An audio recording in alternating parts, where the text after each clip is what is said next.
angkat musibahku. Alhamdulillahirabbil alamin. Sahabat Madu TV Nusantara dimanapun Anda berada, alhamdulillah santri Soan Kiai kesempatan kali ini hadir soan di Makboroh Mbah Ihsan Jambes. Alhamdulillah masih juga bersama Ustadz Dr. Asari Masduki, Ketua LDPC NU Kabupaten Kediri, yang kali ini membahas tentang tawasul, tabaruk, dan istighosah. Di segmen sebelumnya, sahabat Madu TV Nusantara dimanapun Anda berada, telah dibahas tentang tawasul, dan ini nanti akan dilanjutkan dengan tabaruk dan juga istighosah. Namun Ustaz, pada pembahasan tawasul ini ada beberapa dari anggapan-anggapan atau mungkin golongan-golongan tertentu yang membid'ahkan tawasul, bahwa tawasul syirik dan sebagainya seperti itu. Nah, ini bagaimana cara untuk membantah tuduhan mereka? Ini seperti apa, Ustaz? Iya. Jadi yang pertama-tama ketika mereka mengatakan itu bid'ah, harus apa itu bid'ah, gitu kan? Bid'ah itu apa? Kenapa mereka mengatakan itu bid'ah? Bid'ah, kita sepakat dengan mereka, bid'ah sesuatu yang tidak ada nasnya dalam Al-Quran dan hadis. Sementara tawassul ada nasnya dalam Al-Quran. Allah Subhanahu wa ta'ala berfirman, wabtahu ilaihil wasilah. Ada nasnya dalam Al-Quran. Kemudian dalam hadis tadi sudah kita sebutkan bahwa Nabi mengajarkan tawassul. Dari di mana bid'ahnya? Ada dalam Al-Quran, ada dalam hadis. Maka jika mereka mengatakan itu bid'ah, maka itu sesuatu yang kebodohan dari mereka. Seakan-akan mereka tidak paham apa itu bid'ah, sementara tawassul itu ada dalam Al-Quran dan juga ada dalam hadis. Kemudian yang kedua, ketika mereka menganggap bahwa ini adalah sebuah syirik, kita tanya juga apa itu syirik.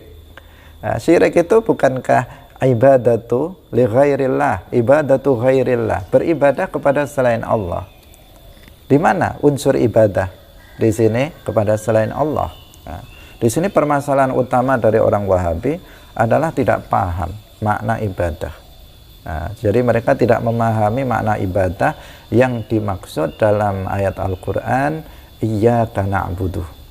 Nggak paham apa ibadah yang dimaksud di situ, yang tidak boleh diperuntukkan untuk selain Allah. Sehingga mereka mengatakan doa itu ibadah, kemudian pokoknya yang sering kita mengatakan, oh kita niatkan ibadah, itu disebut sebagai ibadah yang nggak boleh diperuntukkan untuk selain Allah. Sekedar taat itu ibadah, sekedar minta tolong itu ibadah. Nah, kalau dikatakan seperti itu, nah, maka nggak ada yang nggak musyrik di dunia ini, termasuk mereka, karena mereka juga taat kepada pemerintah, mereka juga taat kepada kedua orang tuanya. Jika dikatakan taat kepada selain Allah itu ibadah kepada selain Allah, semua orang menjadi musyrik. Ini jadi musibah mereka itu adalah tidak paham makna ibadah yang dimaksud dalam ayat iyyaka na'budu. Nah, demikian juga yang dimaksud dalam makna dari syahadat yang pertama, la ilaha illallah, artinya la ma'buda bihaqqin illallah, tidak ada yang diibadai dengan benar selain hanya Allah. Itu betul, memang nggak ada yang diibadai dengan benar selain hanya Allah. Tetapi apa itu ibadah? Nah, ini yang jadi masalah. Nah, para ulama sudah menjelaskan, hanya saja mereka mungkin nggak baca atau karena mereka nggak ngaji, sehingga mereka tidak mengetahui maknanya yang dimaksud dengan ibadah di sini. Jadi ibadah itu adalah aqsa ghayatil khusyu' wal khudu', puncak. Jadi sudah puncak, mencapai puncak yang nggak ada atasnya lagi dari ketundukan, perendahan diri, nihayatut tadzallul. Itu yang nggak boleh diperuntukkan kepada selain Allah. Jika seseorang memperuntukkannya kepada selain Allah, maka dia akan menjadi musyrik. Itu seperti itu. Jadi kita katakan seperti itu. Kamu bilang bid'ah, apa makna bid'ah itu? Ini ada dalam Al-Quran dan hadis. Kalau kamu bilang syirik, apa itu syirik? Apa makna ibadah sebagaimana dikatakan oleh para ulama? Nah, kebodohan kalian terhadap makna ibadah menjadikan kalian menuduh umat Islam sebagai penyembah kuburan. Padahal nggak ada seorang pun umat Islam itu ketika berziarah kubur, ketika bertawasul meyakini bahwa sang wali itu menciptakan manfaat madarat, sama sekali nggak ada. Dalam hati kita nggak ada keyakinan bahwa sang wali bisa menciptakan manfaat atau madarat, sama sekali. Tetapi mereka adalah sebab dari Allah Subhanahu wa taala mengabulkan doa-doa kita ketika kita bertawasul atau ketika kita bertabarruk dan beristighosah, seperti itu. Jadi sangat cukup jelas sekali bahwa tawasul ini memang ada dasarnya dan diajarkan oleh Rasulullah SAW. Nah, selanjutnya Ustaz, tentang tabarruk dan juga istighosah. Seperti apa? Jadi tabarruk dan istighosah ini pada dasarnya itu hakikatnya sama dengan tawasul. Nah, hakikatnya sama, bahwasanya tabarruk, istighosah atau tawasul semuanya itu adalah sebagai sabab dari terkabulkannya permohonan atau doa umat Islam. Itu pada hakikatnya sama.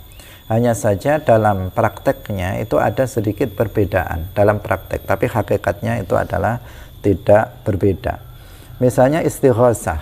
Istighosah itu dari kata istaghotha yastaghithu, istighosatan, yang artinya adalah meminta pertolongan dalam kondisi sempit, dalam kondisi terdesak, dalam kondisi terjepit.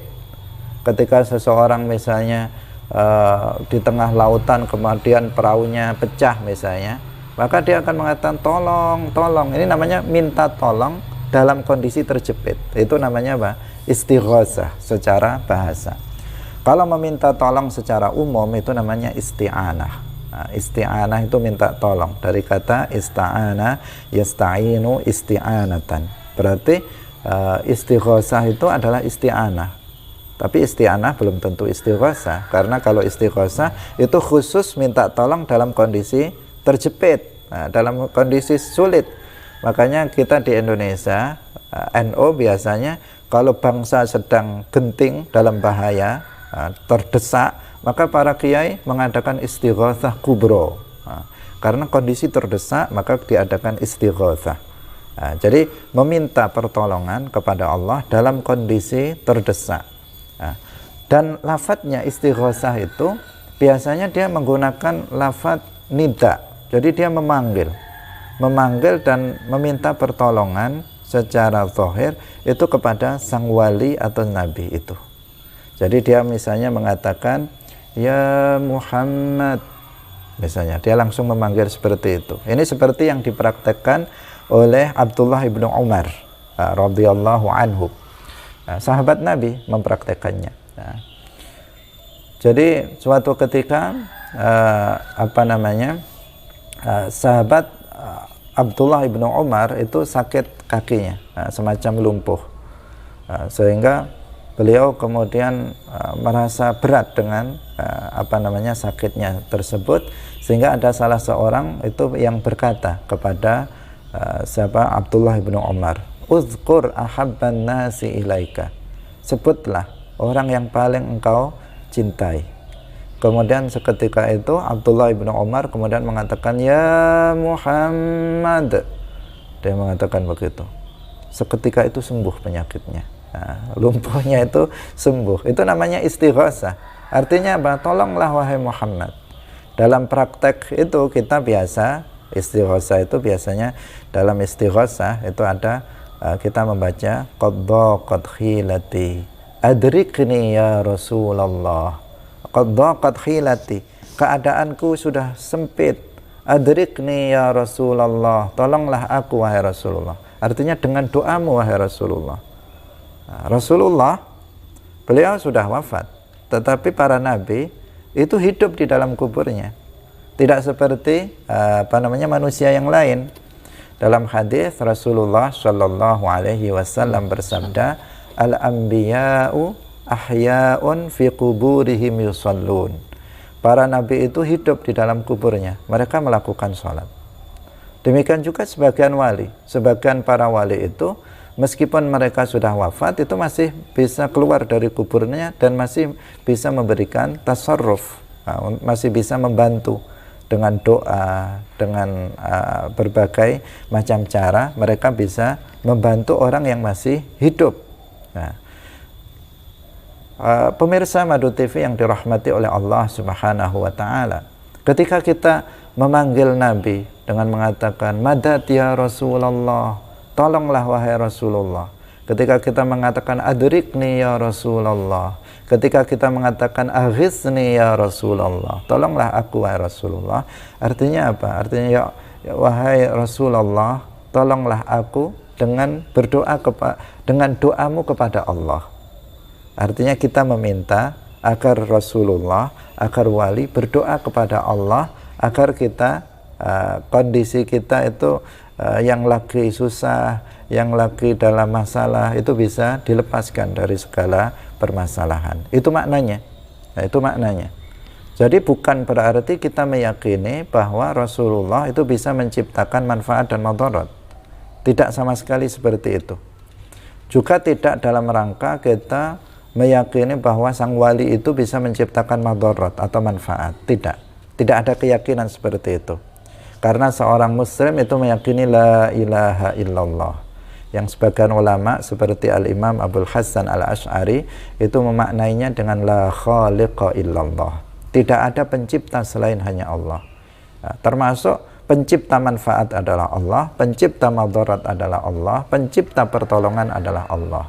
Tetapi ketika kita mengatakan kepada seorang wali adrikni, kepada seorang nabi aghithni, kepada nabi madad ya Rasulullah, artinya apa? Dengan doamu wahai Rasulullah, tolonglah kami dengan doamu kepada Allah agar Allah memberikan jalan keluar dari permasalahan yang sedang kita hadapi. Itu maksudnya seperti itu. Tidak ubahnya sama dengan ketika kita masih hidup seperti ini. Kita kan manusia ini apa? Manusia ini adalah manusia yang lemah. Kita tidak bisa hidup sendiri, sehingga kita sering meminta pertolongan kepada sesama kita. Saya nggak punya uang misalnya, saya mengatakan kepada Mas Malik misalnya, tolong hutangi saya. Boleh apa enggak? Boleh apa enggak? Boleh saja, kenapa enggak boleh? Kenapa enggak langsung minta tolong kepada Allah saja? Ya Allah tolonglah misalnya.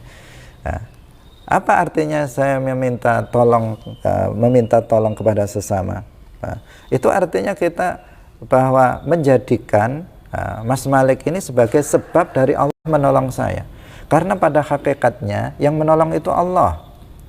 Meskipun jenengan memiliki uang yang banyak, tapi kalau Allah tidak memberikan taufik kepada panjenengan sehingga mau menghutangi saya, apakah saya akan dihutangi? Tidak, saya tidak akan ditolong. Karena pada hakikatnya yang menolong itu Allah. Jika Allah berkehendak untuk menolong saya, maka Allah memberikan taufik kepada panjenengan untuk kemudian bisa menolong saya. Artinya berarti hakikatnya siapa yang menolong? Allah. Tetapi manusia hanyalah sebagai sebab. Dan kita tolong menolong itu diperintahkan oleh agama. Dalam Al-Quran disebutkan wa ta'awanu 'alal birri wat taqwa wa la ta'awanu 'alal itsmi wal 'udwan. Dalam hadis Rasulullah sallallahu alaihi wasallam bersabda, wallahu fi 'aunil 'abdi ma damal 'abdu fi 'auni akhihi. Allah itu akan membantu seorang hamba selama hamba itu mau menolong saudaranya, Artinya apa? Di sini kita diperintahkan untuk tolong menolong. Artinya kalau kita mengatakan kepada seseorang yang hidup, tolonglah aku, itu boleh. Demikian juga boleh kita mengatakan kepada orang yang sudah wafat, tolonglah aku. Apa bedanya? Yang di sini kita meyakini Allah pencipta manfaat madarat, yang di sini kita juga meyakini Allah lah pencipta manfaat madarat.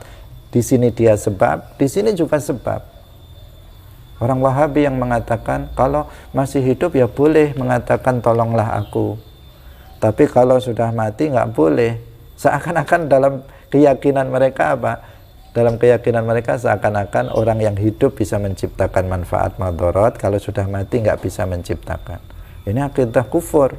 Yang meyakini manusia hidup bisa menciptakan manfaat, akidah yang kufur. La khaliqa illallah, nggak ada pencipta selain Allah. Seakan-akan mereka akan mengatakan seperti itu. Beda dengan kita. Ketika kita mengatakan kepada manusia hidup, tolonglah aku, artinya dia sebagai sebab. Ketika kita mengatakan kepada seorang wali, aghithni, adrikhni, sama juga dia sebagai sebab. Kita meyakini pencipta pertolongan pada hakikatnya adalah Allah Subhanahu wa ta'ala. Dalam Al-Quran istighosah juga diperintahkan. Allah Subhanahu wa ta'ala berfirman, wasta'inu bis-sabri was-shalah. Bukankah tadi dikatakan istighosah bagian isti'anah, dan Allah berfirman wasta'inu bis-sabri was-shalah. Sabar, salat bukan Allah, makhluk, tetapi kita diperintahkan untuk meminta tolong dengan sabar dan sholat. Nah, seperti itu. Berarti semuanya itu sarana tadi yang sebab sebagai ya. sebab dari pertolongan Allah SWT. Sahabat Madu TV Nusantara dimanapun Anda berada, di kesempatan kali ini cukup menarik sekali perbincangan kita. Dan jangan kemana-mana, tetap di Madu TV, sejukkan hati, damaikan jiwa di Santri Sowan Kiai.